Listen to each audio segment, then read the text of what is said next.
Anger, simply put, is an intense emotional reaction from a perceived injustice, wrongdoing, boundary violation, or threat. People are looking to evolve and improve. And so when new things come along, people are interested in that because oftentimes that gives them some hope of whether that's self-improvement or answers or just a better way to navigate the world for them. A threat is a stimulus that you don't have the perceived resources to navigate. A challenge is, I have the perceived resources to navigate this. Two very different things, same stimulus. Oftentimes, conflict is really just a breakdown of communication. And we have to look at it as such. We have to practice as such. As I've started to continue more and more on just like doing this journey of the self-expression and of me speaking on camera and the podcast itself and getting into it. And it's been cool to look around and see other people who have been leaning into their own creative pursuit, people who I know personally, and then also seeing others who are really leaning into themselves, and then the inspiration that I'm getting out of that. It's like when you go on your path, it allows other people to also go on the other path because they feel that comfortability. Like if he's looking like a fool, if he's looking like an idiot, then I can too. Yeah. I like that. No, like that idea of like, when people are being authentic or, what's the term in psychology, being congruent. Yeah. There's something comfortable around those people and that you feel safe to do that yourself. Like someone who's, for lack of a better word, someone who's, kind of right with themselves, like they've done the work. There's just a part of them where it's like, it's nice to be around them. Yeah. And I haven't heard the congruent, like the actual psychology term. I feel like you often hear aligned or on your path, but I imagine it's kind of one and the same. Congruence, I think I might be wrong, but congruence comes from humanistic psychology. Carl Rogers, he's kind of one of the greats, but humanistic psychology, there's this idea of congruence, which is you yourself, you're in alignment with your own values. Yeah. Congruence. I've heard alignment too. Yeah. Yeah. Yeah. What's the other one? The path? The path. The path. Yeah. Yeah. Yeah. It's funny. It's all ancient wisdom, right? They're all kind of like when you think about these things, every now and then, my mentor says this a lot with, psychology is evolving and sometimes there's new modalities that come out and you'll hear these things and you'll be like, okay, there's these new terms and there's this new method of treatment. And my mentor, he'll shoot from the hip. He's like, that just sounds like this. He's like, this is all just ancient wisdom. And you're like, yeah. How much of it do you think is us maybe in this different form of living where we almost, we kind of need to repackage it in order for it to be more consumable to some folks? Because I think there's a lot of like if I were to relate it to like maybe very far on the mystical component is a plant medicine, like Sure. ayahuasca and everything, where some people, like I know many people in my own family would, myself included, might be intimidated by that type of like depth of unknown. Mm-hmm. So we might repackage it where like this is a much more familiar setting that I can then dip my toe into. Oftentimes when you think about like a new form of treatment versus ancient wisdom, I know very oftentimes that people are looking for answers, maybe a cure or something like that. And the idea of new hope, there might be something to that. Sometimes the idea of ancient wisdom, I know that I feel this way, like, well, someone will tell me some, ancient anecdote and maybe that will seem maybe too woo-woo for me, but they'll package it in this way or they'll describe it in this way and I'll be like, oh, that makes sense to me. One of the common themes that I see is that, just working in this field, for about 18 years now, that's a good amount of time. People are looking to evolve and improve. And so when new things come along, people are interested in that because oftentimes that gives them some hope of whether that's self-improvement or answers or just a better way to navigate the world for them. Yeah, I don't know. But that idea, when you hear, God, what's a really cool method of treatment right now that I keep hearing about? One of my colleagues, he practices this. It's called internal family systems. It looks incredible. And I'm not trained in this, so I'm gonna talk out of school a little bit, but my understanding is part of that is developing and learning parts of yourself. Say if you're the the caretaker in your family or the guardian in your family. Maybe they'll call you like the firefighter or something like that. And, I'm the one that puts out the flames. Maybe that's like a psychological archetype, and archetypes come from Jungian psychology, which is, one of the earlier forms of Western treatment. Yeah, man. That's really cool. Jungian psychology has been something that I've really enjoyed learning more and more about. There's a really cool guy named James Hollis who talks a lot about him, and just the importance of understanding your shadow. And I think it's such a challenging thing for me, at least, to try and understand, okay, how do I understand what my shadow is and how it appears? And then I think I've heard you discuss this in the past where it sounds like there's debate on anger, on if it's a primary or secondary emotion. And I'd love to hear your thoughts on that. And then could you also define kind of what a primary and secondary emotion is? Absolutely. I go back and forth with this myself. I know that when you probably heard this from talking to my friend Ben, where he goes, no, anger is a primary emotion. And I push back and say, no, it's a secondary emotion. A primary emotion is just an immediate, like, rah, like this is what, this is coming from the brain, rah, anger, this is the first thing. A secondary emotion, the way that I describe it, anger being a secondary emotion, meaning anger sits on top of fear or sadness. So the idea is something happens and we think we're angry, that we have primary emotions, so we just automatically respond to that. But anger being a secondary emotion, you have an event of anger, but ultimately you're getting a message, and that message is alerting you to something's going on. And very oftentimes there's fear, anxiety, sadness, or resentment. And ultimately that's where I think the behaviors come from, the behaviors that cause distress and disability in one's life as it relates to anger. But I'm up for debate on that, because very oftentimes when you talk to people as it relates to anger, we've got this really complex brain, right? And I'll try to break this down in really simple terms. And when I'm describing the brain to people as it relates to anger, as I talk about a rider on top of the horse. This comes from trauma-informed care. And when we think about the rider on top of the horse is, the back part of our brain, the amygdala, I guess it's the reptilian, the mammalian brain. That's the horse, big, angry. The rider sits on top of the horse. That's the front of our brain. That's our forebrain. That's the prefrontal cortex. It's the operations center. It's part of the brain. It's the executive functioning. It's discernment. Why we like music. Should I get there 15 minutes early, or is there not going to be cool people at the party, so I'll arrive half an hour late? It's our executive functioning center. So that's the rider. And the two things in harmony. The rider's sitting on top of the horse, and we're doing fine. And what happens when we're triggered into anger, the rider falls off the horse. Something happens. Anger, simply put, is an intense emotional reaction from a perceived injustice, wrongdoing, boundary violation, or threat. And so when one of those things happen, and we feel that really strongly, the rider falls off the horse. So when the rider falls off the horse, it's the horse part of the brain that is taken over. And so that can result in some really interesting behavior. Yelling, kicking, hostility, sometimes running, sometimes freezing, all the things. You hear fight, flight, freeze. Fawn's another one that I've heard recently, which I think is kind of cool.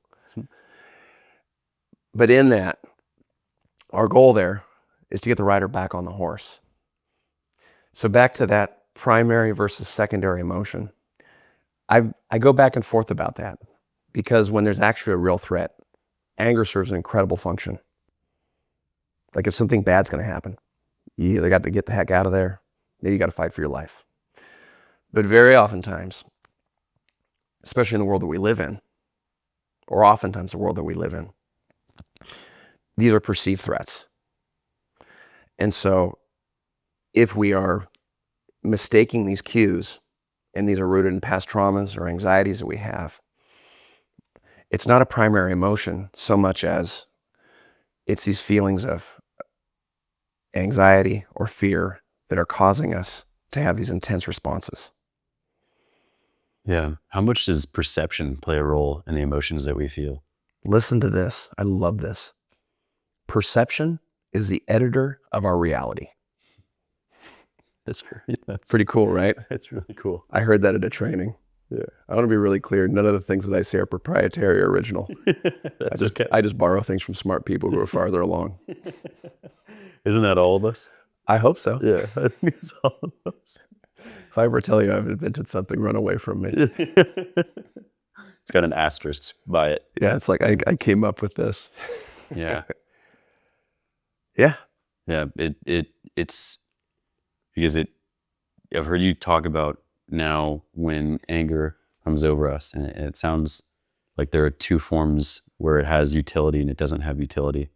And when it doesn't have utility, kind of when the rider falls off the horse, and then it's that emotional brain, the reptilian brain that's starting to act. It's like, okay, now we need to become objective. And are there any tools or any things that you suggest to folks who are now having that wild horse bucking and going crazy in their lives or in their brains in order to become objective? Like, is it possible to remove yourself, like experience that, become aware of it, and then remove yourself from that situation? Mm-hmm.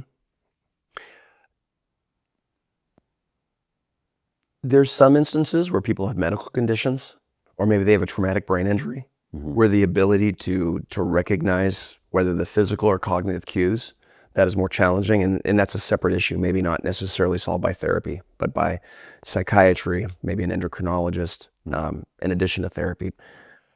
But to your question, when the rider falls off the horse, what are some tools to ultimately get the rider back on the horse? I'll tell you the most important one first, is to recognize that the rider has fallen off the horse. That's the beginning of learning how to not defeat or make anger go away, but to learn how to coexist with anger more effectively. And so when you recognize that the rider is falling off the horse, just to recognize that, the immediate thought is, I need to get the rider back on the horse. I don't necessarily use equine terms with the folks that I work with. I don't always say this, but when someone is triggered into anger, it is the recognition immediately of getting angry is when you need to get curious and slow down. So I'll say this really quickly. We have to very quickly recognize that we're getting angry, and we have to recognize that we have to very quickly use our tools. And maybe one of the best ways to kind of frame this is, when you recognize something, it's to pause. I'm getting angry right here. I am noticing something that is up with me. The way that I frame this, if I'm going through, like I use this little circular tool. And the first thing is recognizing your triggers. Trigger is a very overused word, but I'll use it for here. I also call them invitations. I'll get into that. Oh, I love that. I like really it? like that. Yeah. Cool. Invitations are fantastic. Invitations. Yeah. It just goes back to what you're saying. Perception is the editor of our life. That simple switch of the word. Invitations. Yeah. Yeah. I really like that. Yeah. Let's slide the invitation across the table. It's like, let's go. Internal and external triggers. An external trigger is something that has happened to you or something that someone is doing to you. Maybe I'll use a bad word here or something like that. You're pulling into a parking spot, and maybe someone else thought that was their parking spot, and you get in. Someone comes up to you and they go, "Hey, motherfucker, that's my parking spot." Whoa, that's an external trigger. Someone saying, "Hey, motherfucker," and there's kind of a challenge. Okay, what's our internal trigger? If someone said that to you, what would be your emotion? What would be your internal message you got from that? I'd feel like I was getting attacked. Attacked. My wall would go up and be like, well, what the heck? Yeah. Yeah, what the heck? Yeah. Another one, much more benign. You come home and your significant other goes, "Robert," and says this meanly. I'm being silly, but like, "You left your shoes in the hallway again. What's wrong with you?" So the external trigger there is someone saying, what's wrong with you? Okay, the internal trigger, say someone was to say that to me, is, what's wrong with you? And I'm being called stupid. I'm, maybe the internal perception I'm having of that is that I'm being called incompetent or clumsy or stupid. And very quickly behind that is our cues that we're getting angry, our physical cues. Sometimes when we're angry, everybody is incredibly unique in the way that they experience anger, which makes it kind of fun to work with, personally. But there's cues. Some people will very quickly, I personally, I know when I get angry, I kind of bob my head. I don't know what that is. I get a real sense of swelling up through my chest. You can kind of feel it here, even in my arms. That's excellent information if you're trying to navigate anger, because that is your body showing up to take care of you and let you know that something's going on and that you need to cope. And so one of our most powerful tools, in addition to recognizing that, is the power of pausing, stopping what's going on. And when we have a problem with anger, when anger is something that becomes a response to us, like say that person that comes up to your window and you get out of your car and you punch them or something like that, or they punch you, and that doesn't turn out well for either person, very rarely. Or when that significant other comes up to you and says, what's wrong with you? You keep leaving your shoes there, and you say, well, you let them have it. That can have destructive impacts on our lives. It compromises our relationships. We can get in trouble with the law. Sometimes we lose our jobs. When I thought about this conversation today, those are all really immediate consequences to anger. One of the things that I thought was a really big issue with anger is that when you don't get anger in check, people start to avoid you. You start to lose out on opportunities and connection. You start to become lonely, or you can become lonely. And loneliness is a problem. When you look at people that are doing well, for the most part, they're oftentimes surrounded by people. They get more opportunities. They're nice to be around. You get invited to things. Opportunities come your way. But if you are a victim to perceived threats or injustices and you respond to them impulsively, sometimes there's really negative consequences. But some people will. There was this term, quiet quitting, in the professional world a couple of years. People will quiet quit you. They'll just start to avoid you, stop calling you, stop inviting you to things. Sounds like a bummer to me. Yeah, and it can be traced back to not having anger in control. And one thing that made me think about what you're saying is how a pause can be such an important thing, the recognition. There's a guy named George Mumford who has a saying, so I'll do exactly what you did. I'll pull from someone else smarter than me and I'll use it. But he has this saying that is clarity comes between stillness or stimulus and response. And he relates it to a hurricane, how a hurricane moves like crazy, but then within the eye of the hurricane, it's always still. So even in the craziest circumstances, you can take a pause and a breath and then react. And just another visual cue that I think is really, really helpful. Yeah, I really like storm analogies because storms are impermanent. I also like wave analogies too. Waves feel really strong, and what they say, you can't control the ocean, but you can learn how to surf. What you said there really reminded me that, the power of the pause is incredible. That's one of, in terms of how to cope, if we just automatically respond, somebody does something to us and we react, very oftentimes it's negative. One way I also frame how to navigate anger, when we can go from reactive to reflective, that's when we've done the work. Going from, this happened to me, so I automatically did this too. The same thing happened to me, but I'm responding reflectively. That's the difference between a threat and a challenge. A threat is a stimulus that you don't have the perceived resources to navigate. A challenge is, I have the perceived resources to navigate this. Two very different things, same stimulus. It sounds like a difference is the trust that you have within yourself to handle. Yeah. And to go deeper into this, like I said, I have this worksheet where you can do the you can do the anger control cycle. I've got some great books over there about how to do anger. But gosh, if it was as easy as books and worksheets, man, we'd be off to the races. Back to that thing that you said about perception. The way that we learn anger is through our primary attachment figures, our community, and our environment, sometimes even culturally. And very often times when I say through our familiar and in our community and our cultural environments, these are great strengths. But when you grow up, say in a household where there's a tremendous amount of volatility, or you grow up in a community where there's a tremendous amount of trauma, the way that anger shows up in a form of anxiety or threat is going to be experienced much more greatly.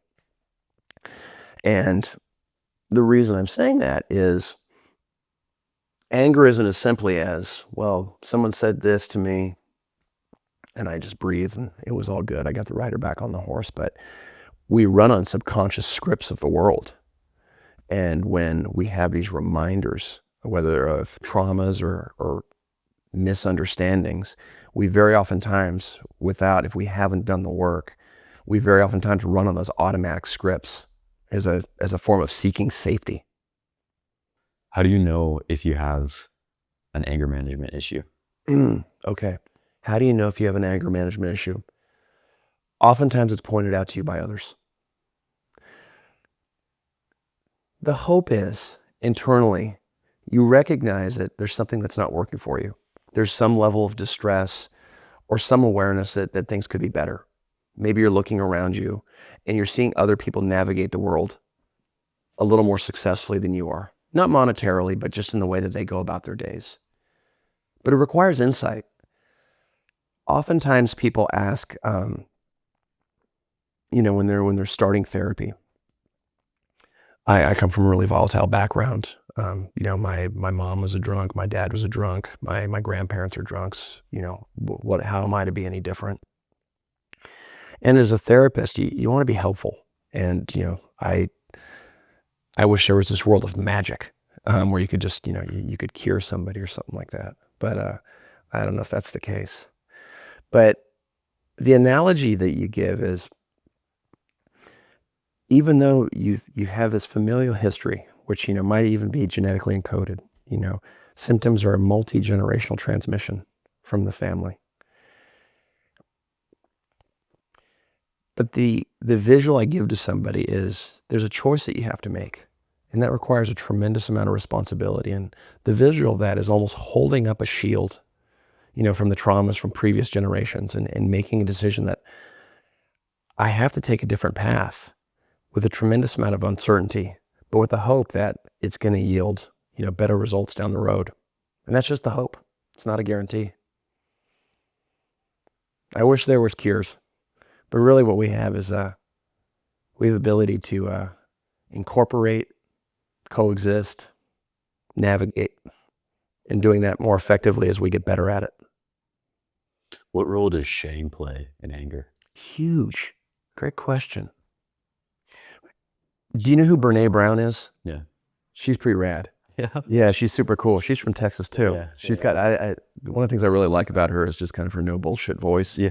Just like, all right, Yeah, she's really cool. Which I've listened to a couple of her workshops, and because a lot of it, and correct me if I'm wrong, is her essentially saying, do you know that for a fact, kind of challenging whatever someone's belief is, and they say that, oh, I'm not worthy, and then she says who, and then it's kind of that work. She's like, well, who's telling you this? And then she just keeps pushing, and then do you know that to be absolutely true?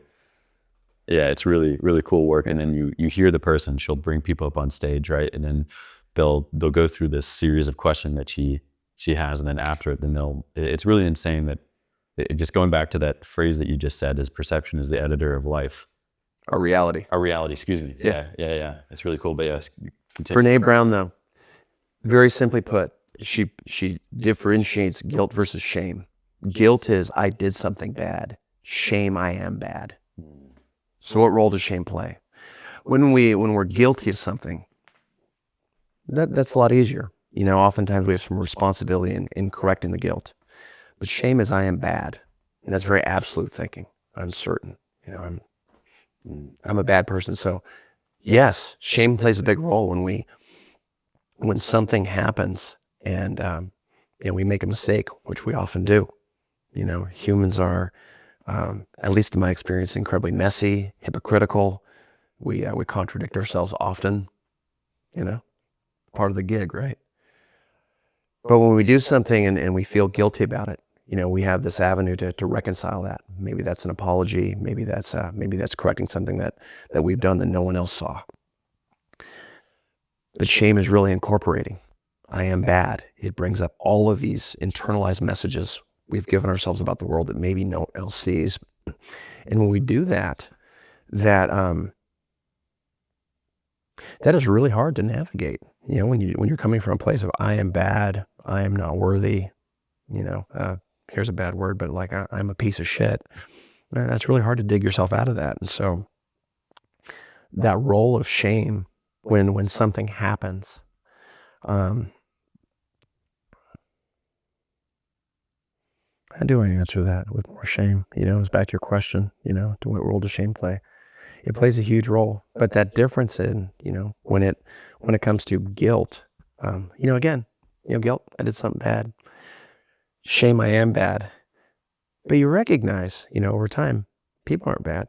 I tend to experience people as quite wonderful. That's one of the things I really like about being a therapist is, people come in and they'll tell me about things that have happened, some of the reasons for seeking therapy, and they can objectively point out to like, yeah, that wasn't the right thing to do, but that was an action they took, and they have to hold themselves accountable to that.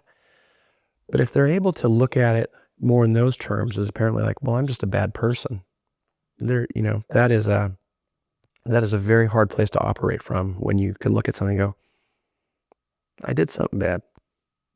I don't know. And when you shift the mindset around shame of the association of me being a bad person inherently, is it just as simple as switching that language of, no, I don't recognize that. I am a good person, and this is something that I choose to be. I don't associate that concretely with my mistakes. A simple language shift feels pretty ambitious. I think small bits of practice over long periods of time really help shift that narrative. The idea of, again, instant cures or instant satisfaction, pretty tough. But in terms of making a commitment to yourself where I'm just going to improve very slowly over time, that is going to help shift someone's perception of themselves. In my early training, my background, one of the reasons I got into anger management, it's always cool because it's kind of an accident, which I really like. But my early training was with really traumatized populations here in San Francisco. It was community-based social work. And the agency that I work for, God, it was really, really challenging work, but also kind of the most badass work as a therapist. It was really cool. You really felt like you were in it. But the training we learned, it was based in, attachment theory, family systems theory, some other ones too. And I don't know, I can't remember if they came up with it, but every human, we operate on what's called our internal working model of the world. And that is the views and experiences that have shaped our worldview and how we navigate the world. And so we navigate this world with an internal working model. Like you have an internal working model. I have an internal working model. I think like on a snapshot, you and I, we don't look much different. We're dressed the same.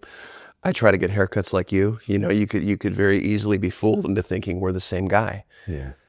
I would imagine the way that we both experience the world is very different. And so even though we look relatively the same, I'll give you the experience. Say I grew up in a household with two parents, and every morning around 7:30, I wake up and My mom and dad are out in the kitchen, and they greet me, and they ask me how my rest was. And I go, it was a good rest. Sick. It's a good way to start the day. You know, we eat breakfast together. You know, they either help me get to the bus stop or drive me to school. And then, you know, one or both of them jumps in the car around 8:30, goes to their work. And other people in my community are doing that too, you know? Those are messages of consistency and safety. You go to your school. The reason I'm saying that is going to help shape a person's internal working model of the world, where the world is ultimately a safe place, where people are safe to connect to and attach to. Mm-hmm. Your house, on the other hand, you wake up in the morning, no parents are home.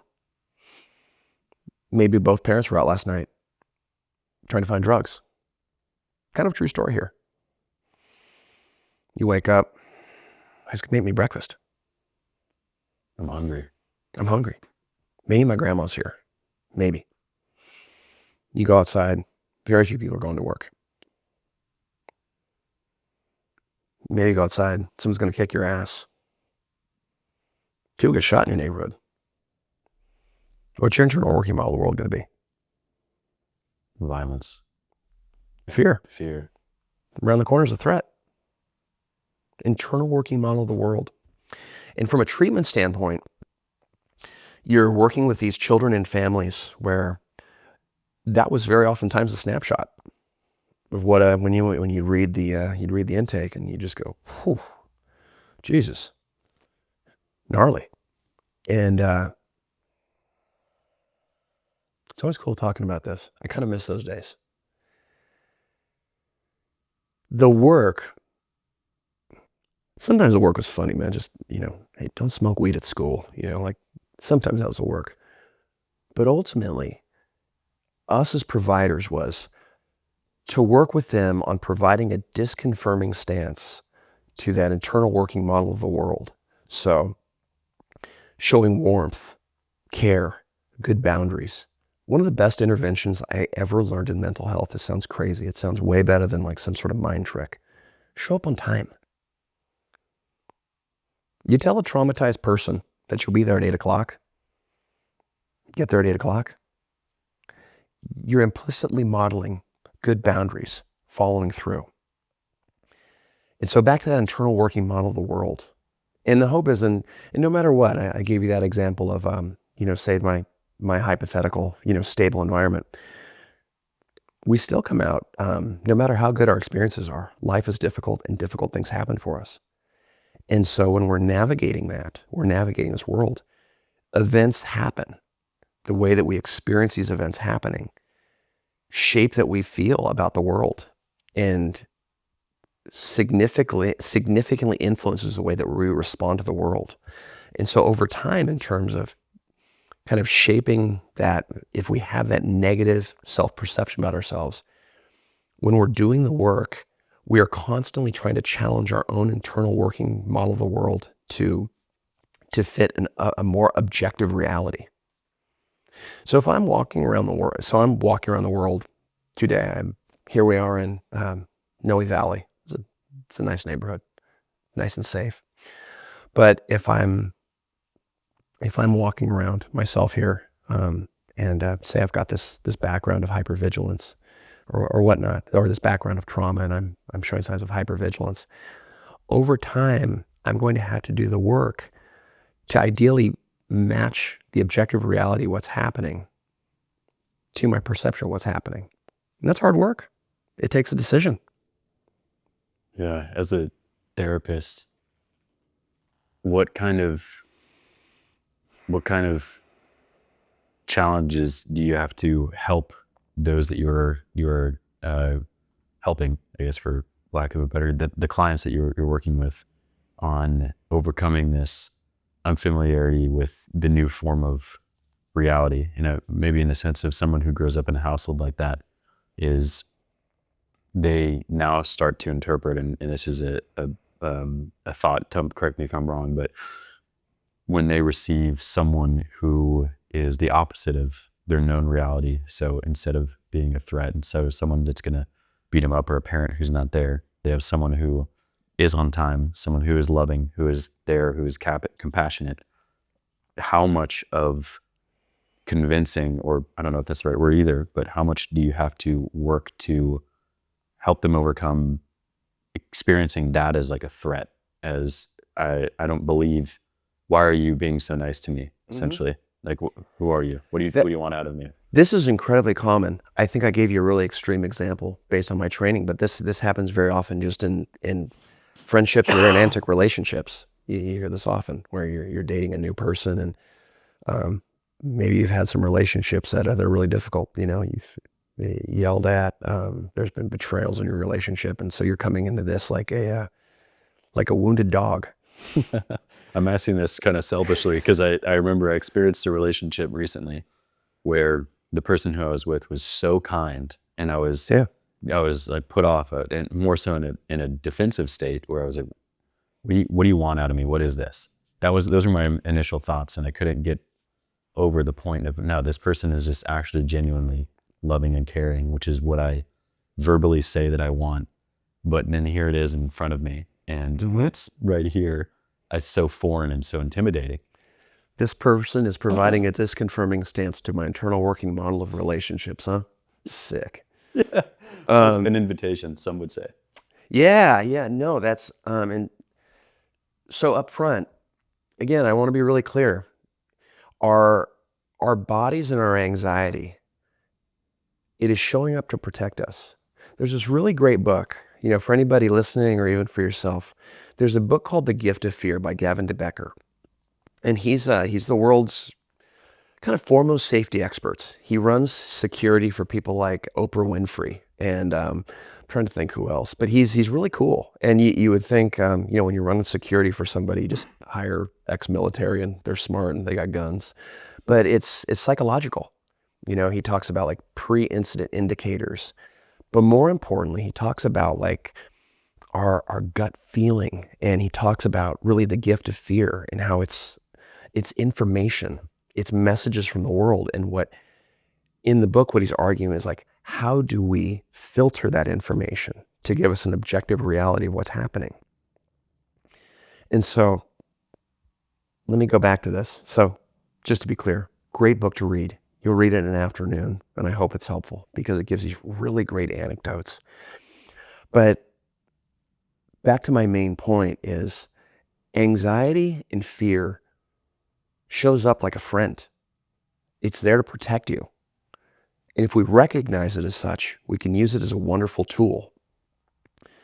So when you've had volatile relationships and your implicit expectation or the scripts that you're running on are, this person wants to date me, but what do they really want?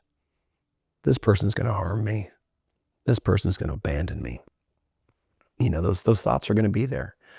But what we have to do, or the work that we have to do, is we have to coexist with that fear. And we have to set up appropriate boundaries. Boundaries are wonderful, man. Meaning like hey, this person's nice to me. Let me just go all in on this relationship. Very oftentimes, you'll end up in the same situation that you'd end up in other times. But when you're coexisting with those challenging emotions and incorporating the skills, and again, moving very slowly with these people, and over time, they provide you a disconfirming stance to that worldview that you've shaped. If you want to improve, you have to allow those experiences in and allow them to change you to fit the objective reality of the situation. Does that make sense? Completely. So when the gut then sends the signal that is a moment of fear, that is maybe questioning, and the thought responds by saying, what does this person want from me? Do they want to take advantage of me, or whatever this is? And in the relationship context like this, then it sounds like the script to challenge that is to say something along the lines of that's not true. Or let's do this. I would recognize, rather than just saying, hey, that's not true, that's a good opportunity to get very curious about yourself. What's going on here? Mm. What roles are being played out here? What's happening here? Why do I feel this way? Inviting curiosity and wonder. Yeah. Yeah. Getting curious. This is one thing I really like about being a therapist is curiosity. Yeah, gosh, I don't, when I was young, I think my job makes sense now, but you can only live forward and understand backwards. I don't think in high school, I would assume my high school classmates wouldn't doing the work that I do now. Like they'd be like, wow, that's kind of interesting. You're a marriage and family therapist now, dude. How the hell did that happen? How the hell did that happen, right? Yeah. But Awesome. but here we are. Where we're going, I lost my thought. It was on the inviting curiosity and Oh, inviting curiosity. This is the thing I love about being a therapist. Curiosity. Asking people questions upon questions upon questions and really breaking down and getting to know people. And you have to do that for yourself too. Because part of being a therapist isn't so much what I'm telling you. I'm not putting thoughts into you, Robert. Ideally, through the conversation is we're drawing things out of you. And when I'm doing a good job by being curious, really what I'm trying to do is I'm trying to hold up a mirror to you. And I'm trying to keep myself out of the mirror as much as possible. But that curiosity is when these things start to happen. When we're gaining skills over this, when we can go from these incidents with anger where instead of like launching into, these yelling tirades or, kicking things at people, whatever, some interesting behaviors that come out of anger, man. And we can stop and slow down and we can get curious and go, hey, what's going on here? What's happening? Do I need to respond to this? Again, if it's an actual threat, get the hell out of there. If this is something as relates to anger and, gosh, if it's, it's someone trying to, attack you, put your finger in their eyes, then run away. Call the cops. Actual danger. But oftentimes we're responding to perceived threats. Like if a significant other goes, you left your shoes in the hallway again. What the hell's wrong with you? That's a misunderstanding. Oftentimes, conflict is really just a breakdown of communication. And we have to look at it as such. We have to practice as such. And to be clear, and we're practicing anger management, we practice.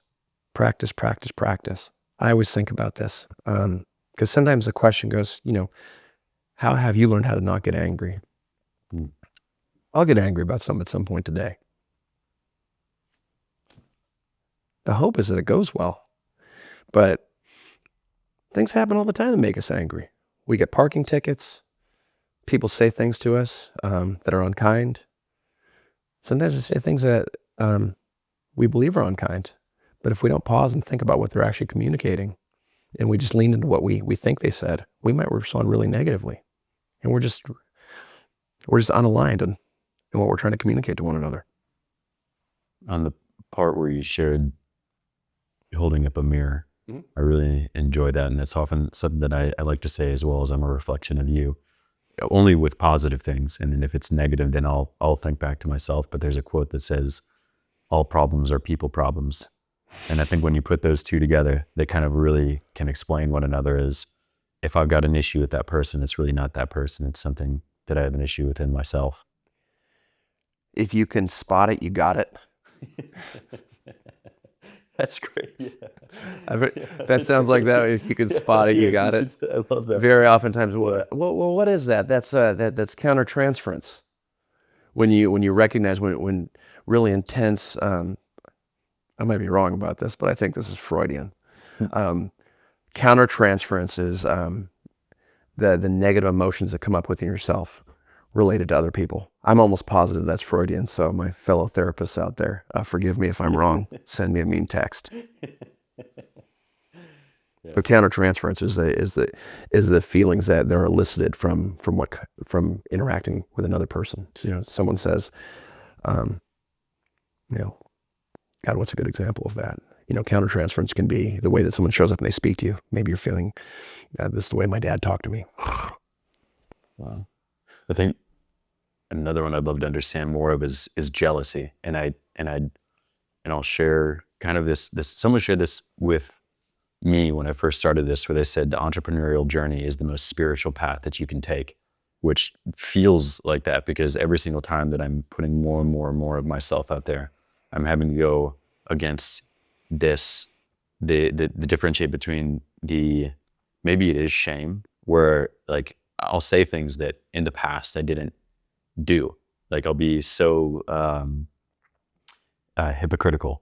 And I'll preach like, hey, you should spend more time with your family. Yet here I have been living abroad for 10 years. And so it's like, who the fuck is this guy to say this?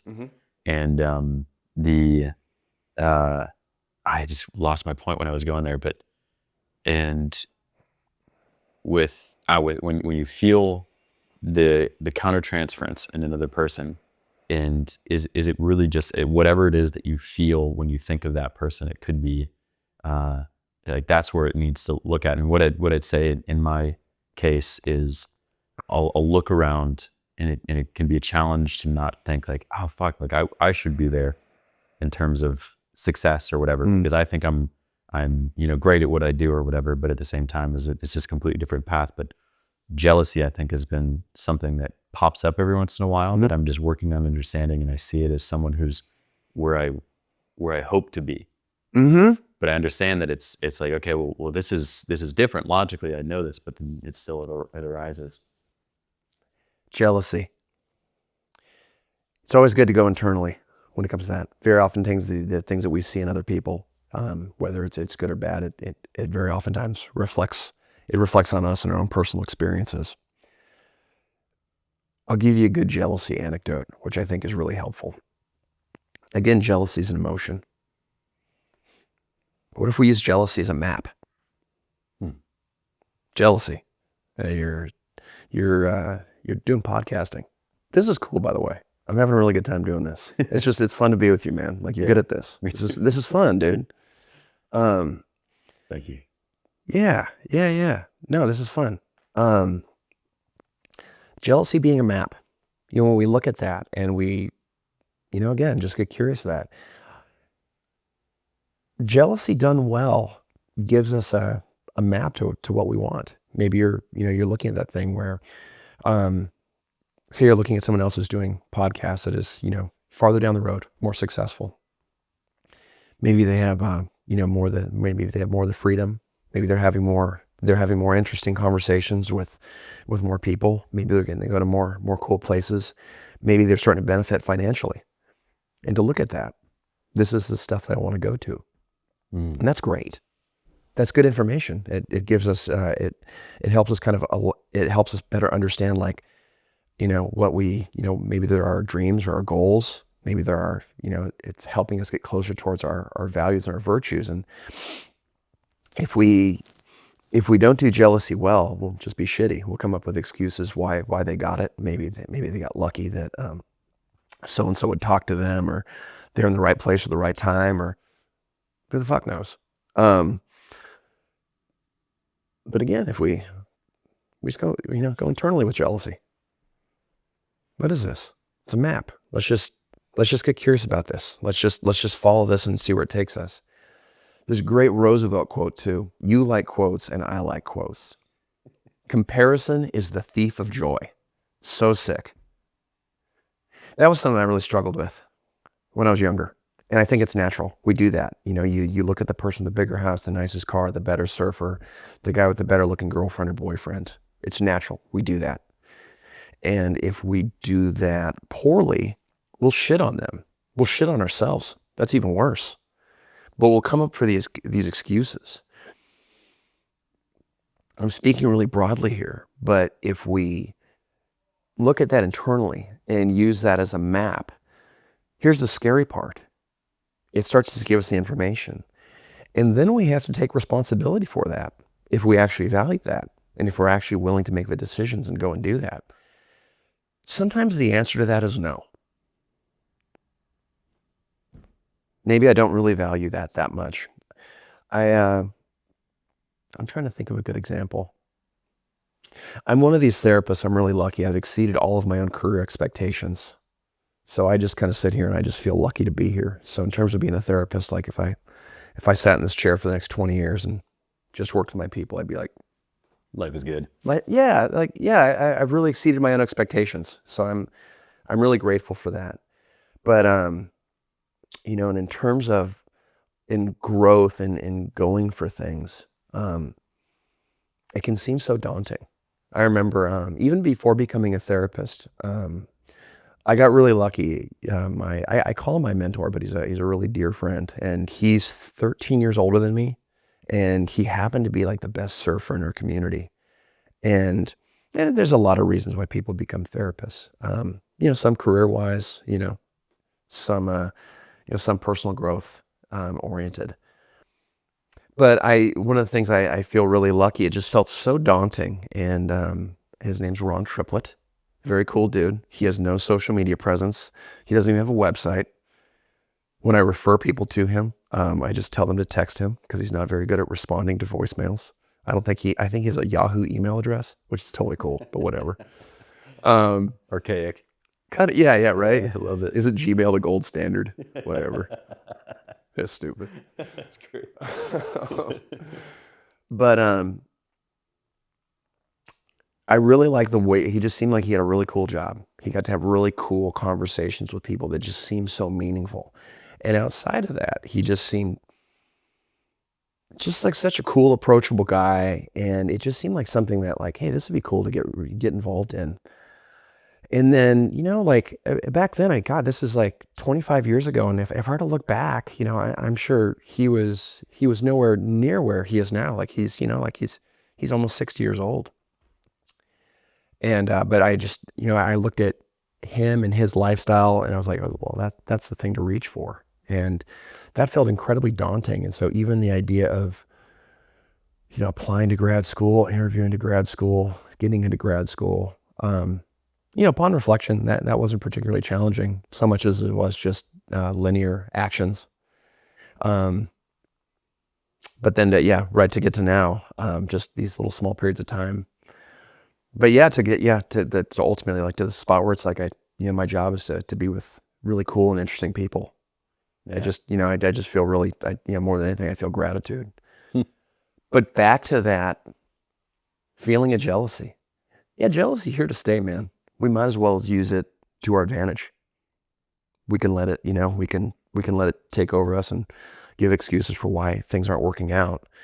But when we use something like jealousy as information, and then we take the messages we get from that, assuming we want to follow that, that gives us this responsibility to choose. Yeah, I really like using it as a map, because in moments where I have been able to step back and reflect on things where I have been envious and jealous of. Brianna Weist has a book called The Mountain Is You, and this is where I first understood the emotional triggers as the signposts, as she calls it, or the invitations, and I really like it. And when I step back in these moments of wishing that I had what other people had, it then of course made me reflect on it and say, okay, well, why is it that I don't want that? And I think there were two things that were really interesting. Is one, the shoes that it took for me to step into, the size of the shoe that I needed to step into itself was intimidating. And then because of that, subconsciously I believed, and maybe this is where the shame was, subconsciously I believed that I was not worthy of that size shoe. And so I backed down and I sabotaged myself by criticizing, by being jealous, by envious, and saying who are they? I deserve it, blah, blah, blah. But deep down, I didn't really believe that I deserved it. Yeah. Yeah. I had someone pose this. This is one of the benefits of being a therapist and getting to talk to just incredibly brilliant people.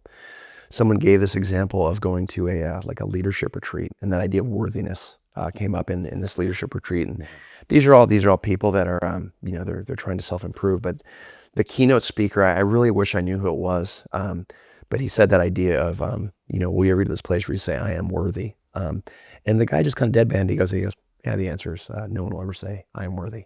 I thought it was really interesting, and the idea behind that, I guess that feels daunting and maybe even a little bit negative, but it's the same thing. Will I ever be certain? No. And with worthiness, I guess it's just the idea of, improving, practicing, getting towards it. But in terms of that thing where it's like to say, I am worthy. Sure, you can say that. It feels good. But my guess is it's a constant movement towards that. Yeah, it's not like you're going to get to a plateau where you just consistently feel worthiness all the time. Is that because my cousin always tells this to me. He says, new levels, new devils. That's cool. Yeah, new levels, new devils. New levels, new devils. Yeah. New levels, new devils, right? in like what you're doing in the podcast space, right? It's really broad, and you look at like God, who's a huge podcaster, like Tim Ferriss or something like that. Like I think he still does a podcast, but who's somebody else? Lex Friedman, Chris Williamson. Yeah, these guys are huge, and I would imagine that feels really daunting. But when you look at that, when you look at that and you just go, God, but yeah, the idea of like, God, I don't follow the, God, who do I say? Who's the guy? One of my people turned me on to this one guy. Andrew Huberman. I've heard of him. Yeah, some of his stuff is pretty cool, really cool. Actually, he's local. Yeah. Just moved to Austin now. Did he? Yeah, I think maybe a year ago. But yeah, he moved out there. No way. Okay, cool. Yeah, he's from Palo Alto. Yeah, cool. Yeah, super cool. Somebody turned me on to this guy. I just started listening to him. He's got cool people. Diary of a CEO. Oh, Stephen Bartlett. Yeah, he's so freaking cool, man. He's really cool. He's really cool. Who did I hear on him the other day? I just thought it was so neat that he was interviewing that guy.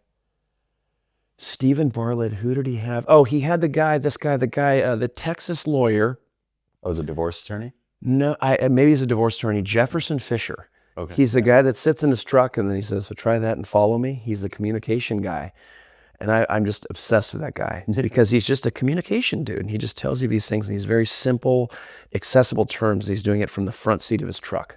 That's crazy. It's really cool. But he had that guy on there. And so I'm going long-winded about that. But when you look at like the space in which you're operating on, like I think when you came in here and we were setting up, you were saying like, I am my own editor. I'm my own booking agent. I'm the podcaster. I'm the content creator. The writer, the scripter, everything. I'm human resources. I'm everything. And I'm sure when you get to higher levels, I'm guessing there's a little bit less touch. Where I'm sure the Diary of the CEO guy, I'm sure he's got somebody that's helping him book people, and maybe it's as simple as him just kind of coming in and just sitting down and talking to people. I've heard with him. This is funny. A week ago, I heard with him. Because I imagine that as well when you get to a certain level, because you kind of you have to remove yourself, and otherwise the thing won't grow. But from what I've understood is or maybe we could go back and forth on that. But he has this one thing where, well, during the interviews, because he's so in tune with the conversations, and part of the way that he grows is that you use short form clips, which are just 30-second, 20-second reels. And he has a button underneath his desk where he knows that if this is a really cool moment, that in his head he clocks it and he clicks the button so that the editor knows, okay, this is a timestamp. How cool is that? That's insane, man. So he still has like such a deep touch with it. But back to that guy, like if that's the reach, Yeah. like if you just go, oh man, maybe this guy, right place at the right time. He had he had some marketing agency before him. Must have been easy for him. Sure, you'll talk yourself out of all kinds of reasons why you shouldn't do that. Yeah.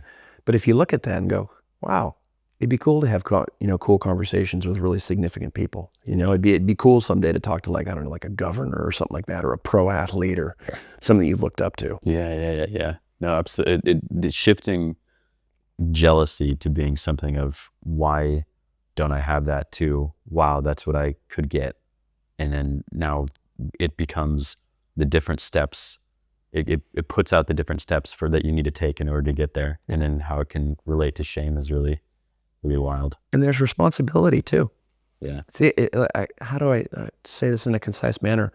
There's a function to being stuck. It's okay. People, we actually take comfort in being stuck. But the idea of not being stuck, there's this, I'll try not to mix two things, but the idea of being stuck, sometimes we go like, I'm miserable, but I know what that feels like. But the idea of going up here, like, well, if I attempt to go up here, but I fail, my bottom gets lower. I don't want to go any lower. I'm okay right here. And people don't consciously know that. Or do you think I don't think. Yeah, maybe not. Yeah, like, are they operating on that particular script? I don't think so. One of the things that I think that I don't think you need therapy to do this. You really don't. But getting to know yourself and going internally, and instead of experiencing the world as of external factors, is learning the world, learning your own internal world and the internal factors that are going on. And so, like that self-awareness of, I'm not content with here, and having the ability to discern, like, well, I'm okay with being discontent here, or, I'd really like to go here, but I know there's going to be some pain here. But to be able to have that conversation with yourself, and then be able to make a choice based on that internal conversation, that's, that's something that, you certainly don't need therapy for. But, if you decided to do that type of, what you call it, the work, mm-hmm. you'll certainly have a different experience than staying stagnant.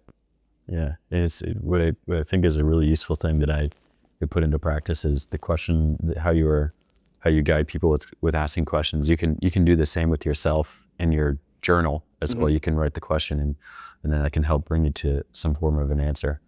And another thing that I really liked was McConaughey has said, McConaughey has talked about, hey, you need to ask yourself these questions in life, but you also have to answer them. Come to your own truth as well. Look to others, but you first need to find an answer yourself. Interesting. Look to others, but ultimately answer to yourself. Yeah. Matthew McConaughey? McConaughey. God, he's got such a nice voice. Yeah, This guy. He's wise as hell too, man. He seems like it, right? He's really wise. Yeah. Yeah. He's I was giving the example, I forgot who I was talking to the other day. I asked someone about that movie, Dazed and Confused. And I work with young people, and sometimes young people are born like the year 2000 now, which is crazy to me because I'm in my mid-40s. Crazy. But I was like, do you know about Dazed and Confused? And they're like, I have no idea. I'm like, that was Matthew McConaughey's first role. And they just kind of looked at me, and, I could see them look at me as an older person at that point. Yeah. Who's this grandpa? Yeah, who's this guy? Guys know I'm cool. Like, he was Wooderson, Yeah. No, it's really, I remember I've experienced that for the first time with my roommates that I was living with, and I was talking to them. I was like, oh man, this reminds me of the book 1984. And they're like, the what? Yeah. Because it was, I think they just phased it out in schools, but in any case, it's funny to see how quickly that can shift. One thing on anger, and I've filed this in the back of my head since we were talking about it, but when we're talking about the horse, the rider has fallen off the horse and the horse is bucking around and moving around. How much do we need to let the horse buck and run around in order to get back on the proverbial seat? Actual threat or danger, the horse is going to save you. You're going to run away from that situation. You're going to get out of there. That's what it's for. If it's a perceived threat, if it's a perceived injustice, if it's a boundary violation, we want to get that rider back on the horse as quickly as possible.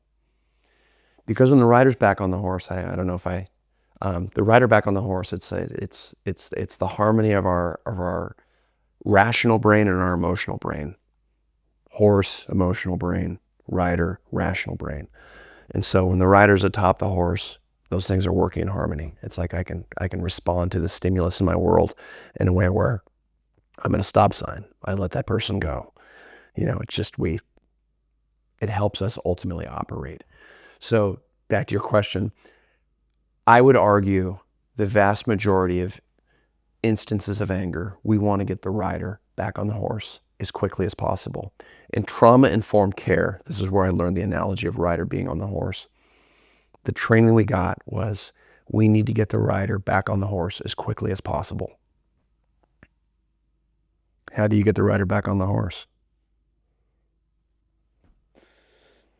You do it. I would put my own thoughts as allowing the expression of anger in this situation, allowing it, and maybe this is allowing the anger to be expressed in a healthy way. Mm-hmm. And I think healthy is an interesting label to put on anger, because I guess maybe there's like outlets that are healthy or not. We both do combat sports, and you've been quoted to say, jiu-jitsu is the solution to everyone's problems. It's a panacea. At least for me, it is. I think, well, I guess what are your thoughts on combat sports as a solution for any emotional challenge? It's funny because very oftentimes the idea of, say, getting trained up in a martial art, whether that's jiu-jitsu or boxing or Muay Thai or something like that, I think ultimately people think that, okay, if you become equipped at defending yourself, there's somehow that gives you some sort of armor or something like that. And between you and I've been training jiu-jitsu for about 18 years now. It's actually more scared of people, just knowing that the people that I navigate in and out of the gym, who are really wonderful people. I say this because you walk around the street and just people just look like moms and dads, and but just given that you interact with these people, that they go in the gym, and one of my favorite training partners is he's an attorney that's much smaller than me, and he can absolutely tear me apart. And he doesn't look intimidating at all. He just looks like a guy pushing a stroller around Hayes Valley. And so it's actually given me a greater respect for just people in general. Like you just don't know how people are. And so there's a just level of awareness of people walking around the streets, like, who knows what that guy knows. But in terms of, this is going to sound maybe a little bit different. I've personally found, in terms of proactively helping me just be more in tune with myself and my body and my mind, just something like jiu-jitsu is really, it's really intimate and close. Intimate's a weird word for it, but like you have to really get in people's space, and people get into yours, and so that can be incredibly claustrophobic. And so you get really aware of your body, and just the idea of going to jiu-jitsu and sparring, just ultimately like the physical benefits, like the exercise and stress hormone and the dopamine you get from that, that's incredible for you. So proactively, just how you're walking around the world, it's not much different than going to like a yoga class or people who are running and biking. But I've personally found that in a lot of ways, it just relaxes me. I wake up really early in the morning, I go to a morning class, and then after that, I shower off and I come in here, and it's just that alone that actually makes me feel more chill. But then the other parts, it's one of those like podcasty things to do, is to talk about jiu-jitsu, I suppose. Yeah, I guess it is. It is. You hear? Yeah. I would, I'm one of those people that was training jiu-jitsu before the Joe Rogan podcast. I've met so many people that literally listen to the Joe Rogan podcast, and they're like, this jiu-jitsu thing sounds pretty cool. So yeah, that's pretty cool to see how much it's really kind of grown, and to kind of give him credit for that. Yeah. But God, where was I going with that? In terms of you hear this a lot in jiu-jitsu, appeal. It makes you really aware of your own insecurities. In jiu-jitsu, you get tapped out all the time, you get beaten up all the time, and from a physical standpoint, there's something really sometimes it's humiliating. Yeah. You feel feelings of anxiety. Sometimes there's different training partners where there's some guys that I'm like, oh, this is going to be a nightmare.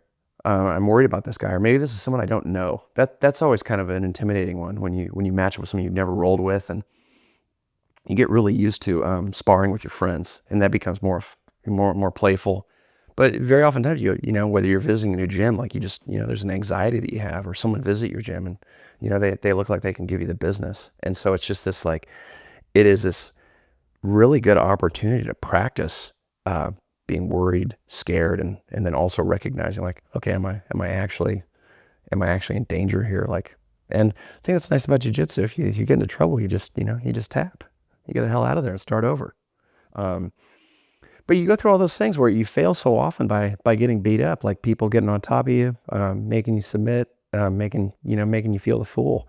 There's something good about just failing over and over again.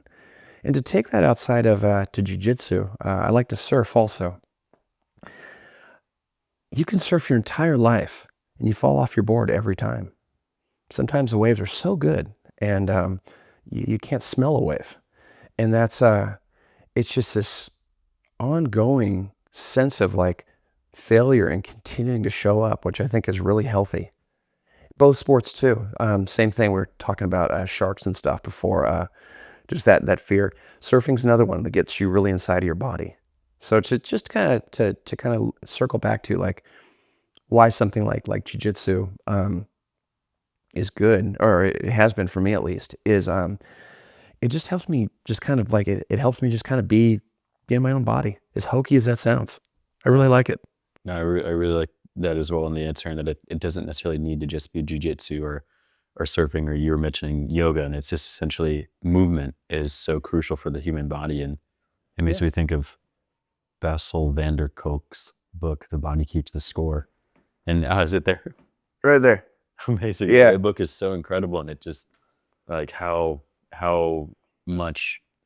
far away we're removing ourselves from the human body, which is like the gentleman who's the security for Oprah Winfrey. Like like we move so far away from our gut instinct. Yeah. And we like over rationalize ourselves from this incredibly sensing animal, and we just bring logic into everything, when in reality, like, hey, just get back in your body and then the intuition will return. Well, we live in a world that's almost incongruent with our natural body. Yeah. Right. Yeah, We've got it. We've got our phones, and we've got traffic. We've got deadlines. We've got. I don't use Slack, but I hear that's pretty distressing. Oh my gosh. Yeah. There's a noise. I used to work in tech, and every time you get a notification, it's just like like a little tap that's just, I remember hearing it, and just, I would get anxiety up my neck, like stress and everything. So, Wow. yes. Yeah. I'm stoked I don't know that phone. Yeah. That's a great thing. I'm stoked. I hear about it often, but no, like to be in our bodies, right? And I'm convinced you don't have to do that. Some people are. Always be really clear. It's I do think that exercise and movement is certainly not only a physical but intellectual pursuit. It's taking care of ourselves, but also in terms of going inward. Other things that people do. Some people like listening to music, doing pottery. That's another one that I guess that's got a real tactile feeling to it. I've, in talking to folks, just the different things that people do, but the common denominator is connecting with your internal self as opposed to the external world. Or not the external world, I'm sorry, but like the world of overstimulus. Looking at our phones too much. I think most of us are guilty of that. I certainly am. Yeah, me too. But the TikToks and the Instagrams, but when we eliminate those things, or try our very best to, and we participate in the things that ultimately help us feel centered, we're just able to operate in our lives in a much, much more peaceful way. And between you and I, the thing that I really, at least just, this is me just personally, not being a therapist, I like calm, man. I just like to chill. And the more I can get close to that, the better. And I've just personally found for me, just the movement stuff. But when it's not movement, I like to read a lot. I like to spend time with my family. Something about that's calming to me. Just having conversations like this where we don't have slacks and stuff like that. We really also have no real other agenda than to have a conversation. This is the kind of cool shit that I like. It's really cool. Yeah. Yeah. Yeah. Well, is there anything that you wanted to discuss that we didn't touch on today? No, man. I kind of came in here with blank slate, and I feel like through our questions, God, you really nailed it. I had some notes on my phone, but the things that I really I wanted to touch on were the idea of the experience of anger as being, really, really normal. It's not a matter of curing it so much as a matter of coexisting with it more effectively. We make small improvements over time. And the idea that it's ultimately, this is the one that I really liked. I kind of gave that warning of like, if you don't get in touch with that, and I think I made this point a little bit, if you don't get in touch with the things that are causing you harm in your life and being lonely. I guess the part, the salesman pitch for navigating our emotions and our anger is ultimately we live more connected, meaningful lives to others. And it feels really, really good to be connected to other cool people where you just get to be there and present and, like express love and receive love. It's really cool. It sounds hokey. That's fucking cool. Yeah, it's really cool. So that's what I got. Yeah, amazing. Well, thank you so much for making the arrangement to meet with me. And then it's so cool that we're actually in your office too. I think this is like the best setting I could have imagined to speak with with a therapist. So this is amazing. Yeah, this is if we're here in 20 years, when I other therapists, like some of the older therapists I go to, and I just go in there like this is a capsule in time. So in 20 years, when this stuff is outdated, I hope it's the same thing. And the same thing. Yeah. Yeah. The other thing I would say, for psychology, back to that ancient wisdom, I always hope as we move forward, both medically and what we understand about the world and the brain, and some of the things that we understand about, medicine a long time ago, right, where we reduce like infant mortality rate by half just by learning how to wash our hands. I hope like in 30 or 40 years, they're looking at conversations like this as like really great and we're given a good shot, but maybe even archaic.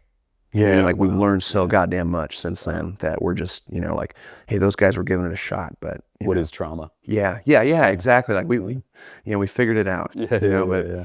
We'll see. Well, I guess we'll have to wait. Yeah, fingers crossed. I love that as a hopeful thing for the future or something to look forward to. Is we solved so much because there's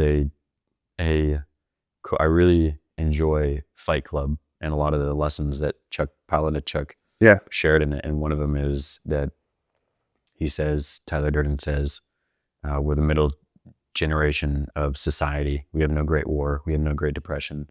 Our great war is a spiritual one. I don't remember that quote. I've only watched that movie one time.